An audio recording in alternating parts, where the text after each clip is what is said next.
Bonsoir Valérie. Bonsoir. Donc Valérie Cabane, domaine du Dosso. Comment ça va? Bienvenue aux Estivalov. C'est un plaisir. L'année dernière, vous m'aviez donné 3 mots pour décrire vos vins. Et c'était le même mot en fait. Il s'agissait de féminin, féminin, féminin. C'était pas très original peut-être. Cette année je vais essayer de changer quand même. Mais féminin, je vais quand même le garder parce que finalement ça me ressemble bien. Néanmoins je vais y rajouter finesse et élégance. Finesse et élégance. Et alors la féminité, comment elle s'exprime à travers vos vins? C'est le quotidien, c'est le mode de vinification qui fait que cette féminité ressort dans mes vins. Et puis c'est une passion, donc forcément ça transpire. Parce que depuis combien de temps alors Depuis 2001, le domaine est créé, donc je suis la vigneronne du domaine depuis 2001. Ça fait 11 ans que je cultive cette passion et que je fais ça vraiment à fond. Et comment vous est venue alors cette passion? Mes parents sont viticulteurs, donc je suis un peu tombée dedans quand j'étais petite et puis j'ai souhaité mener à terme l'idée de faire du vin. Donc voilà, c'est une belle passion. D'accord. C'est intéressant. Alors l'actualité donc au domaine du Dosso, j'imagine comme tous les vignerons qu'on va voir ce soir, ce sont les vendanges. Oui, complètement. Alors est-ce que vous avez une idée de la date?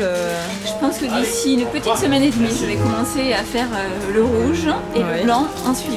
D'accord. Donc contrairement à beaucoup de gens, je vais commencer par le rouge et le blanc après. D'accord. Ça s'annonce plutôt bien, les baies sont très belles. Oui. Maintenant la qualité va être exceptionnelle dans le sens où la quantité est très faible.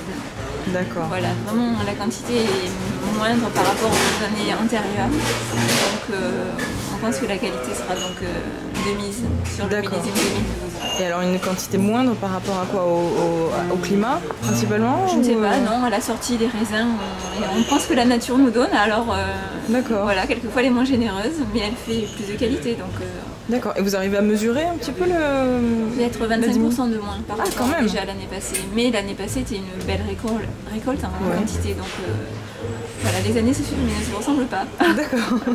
Là est tout l'intérêt aussi du métier que vous exercez. Exactement, donc voilà, c'est d'autant plus difficile de faire un millésime identique par rapport à l'autre, donc quelquefois il peut y avoir des petites variantes qui sont tout à fait intéressantes. D'accord. Alors donc vous, au niveau des cuvées, donc là j'ai 2 cuvées devant moi, ce sont vos 2 cuvées principales? Oui, là ce sont les cuvées que je commercialise en ce moment en effet. Donc c'est la cuvée en blanc qui est la cuvée l'inattendue, millésime 2011, et on est sur un vin blanc à base de Vermentino, il y en a 95% et le reste c'est de la Roussanne. Et c'est un blanc sec mais très minéral, beaucoup de fruits, très agréable en apéritif, sur un fromage de chèvre éventuellement, ça se marie très bien, sur du poisson, des coquillages, et c'est un blanc qui peut être ouvert au moment de l'apéritif et qui amène jusqu'au dessert et c'est parfait, c'est très convivial. Voilà. Donc l'inattendu. L'inattendu. Et ensuite c'est la cuvée Valérie, millésime 2010. Et là on est sur un assemblage de Syrah Merlot Carignan avec un minuscule élevage en fût de chêne et c'est très peu marqué par le bois et ça donne un vin qui a une belle puissance mais très élégante, tout en finesse et beaucoup de fruits. D'accord. Et c'est très gourmand comme vin. Je conseille. On va goûter ça. Et alors donc pas de rosé?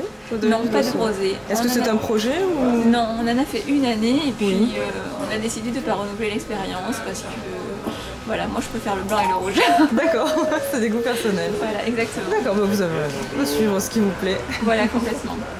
Très bien, bon on attend alors d'avoir de bonnes nouvelles pendant les vendanges, on vous souhaite bon courage. Avec plaisir. Et en attendant, bonne dégustation pendant les festivals. Merci beaucoup, c'est un plaisir d'être là. Vous êtes là, on essaye de vendre des cartons.